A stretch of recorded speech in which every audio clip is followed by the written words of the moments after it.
Hello everybody, welcome to Anonymity Anonymous. Please help yourself to some coffee and donuts, and let's get started. Hi, I'm Sam. I guess it's really my own fault that I'm here. I let my curiosity get the best of me.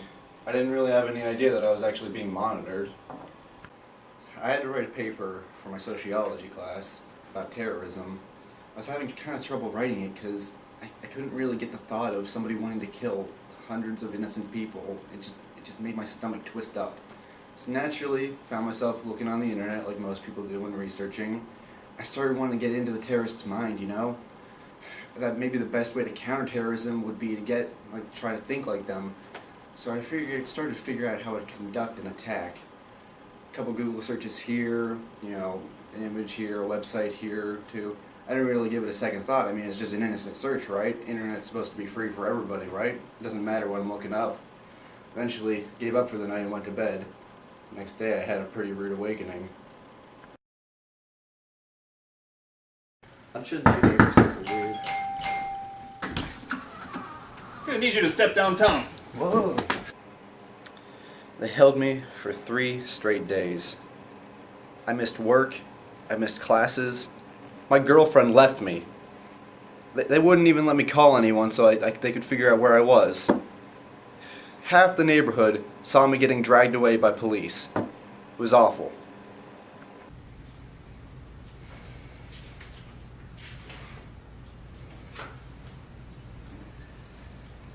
Oh, hello.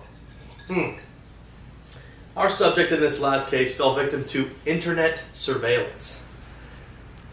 An undisclosed amount of unsecured internet traffic is monitored by the United States government. In other words, they watch everything. There aren't massive cube farms of people watching your screens, however. Instead, high-powered supercomputers run software that searches for specific actions, site views, posts, and purchases that the government deems suspicious. Once a pattern of suspicious activities is detected, the computer sends out an alert to various government agencies who then determine the next course of action.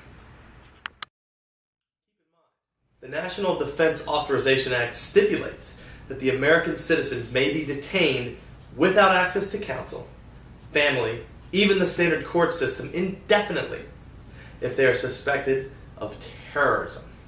Well, I think we know now that anything you do over the internet is probably being tracked. Things you can do to protect your internet anonymity include using only trusted websites. If you have to, you can use public computers like at the library or something.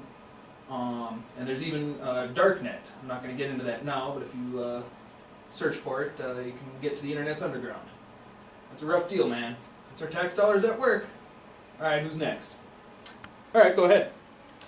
My name is Billy, and I also have an issue. And what would that be?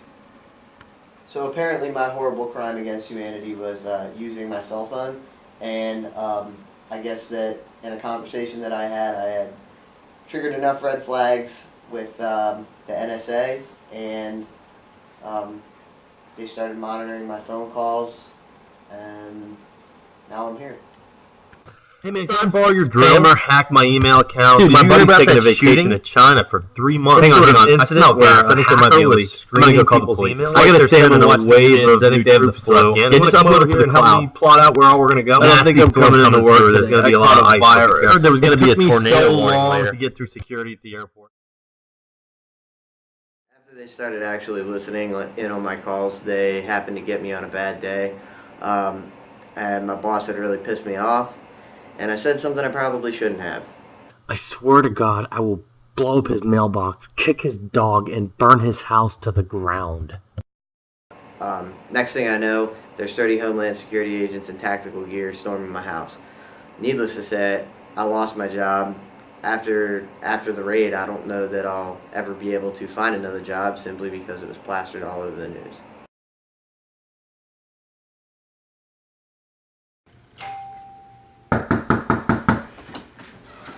I need you to step downtown, What? please. No! This young man was also surveilled, except instead of the internet, it was his phone calls. The surveillance technology at work here is much the same as what we already discussed.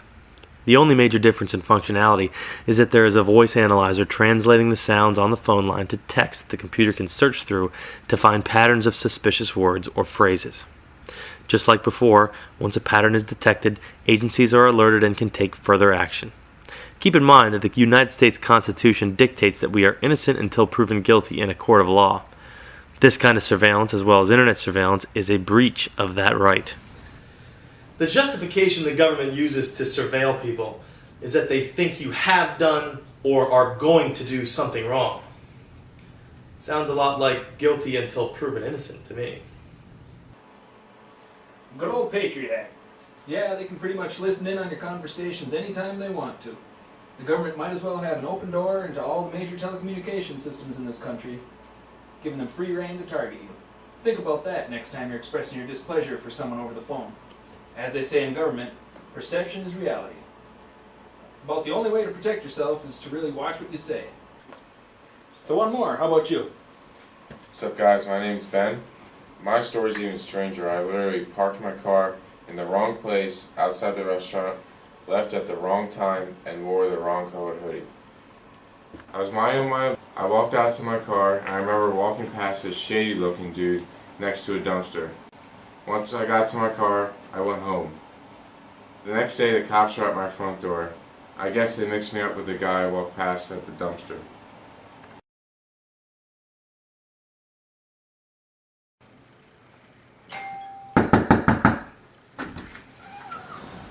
I'm gonna need you to come downtown with us, please. This is more of a hypothetical situation. Here our man walks out of view of surveillance cameras in the direction of a mugging about to take place. Did he participate? Of course not. This could really happen In to this anyone. instance, once the subject cannot be watched with a camera, his position can be tracked by other means, namely RFID or radio frequency identification.